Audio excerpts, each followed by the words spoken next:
বাপের বাড়ি থেকে কাঁকড়া নিয়ে এসেছি। দেখো এগুলো একটু ছোট ছোট কাঁকড়া, তো বড় কাঁকড়া যেহেতু পাওয়া যায়নি, তো এখন আমি এখান থেকে কটা বড়, একটু বড় সাইজের আলাদা করে রাখছি, কেননা একটু ছোটোগুলো আজকে একটু রান্না করব, বুঝেছো?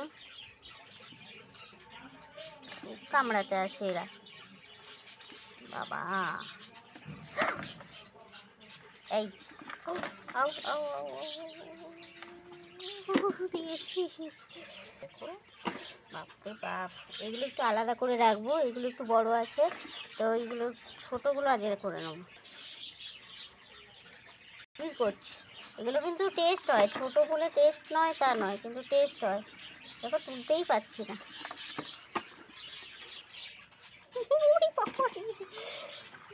তো কে খাবে তোমরা চলে এসো, কাঁকড়া হবে আজকে। তুলতে গেছি, দেখো হাঁ করছে, এটার দাঁড়াগুলো নেই তাই ধরে রেখেছি। আজকে রান্না করব ওল দিয়ে, ওল দিয়ে খেতে হেভি হবে। টাটা, চলে এসো সবাই তোমরা।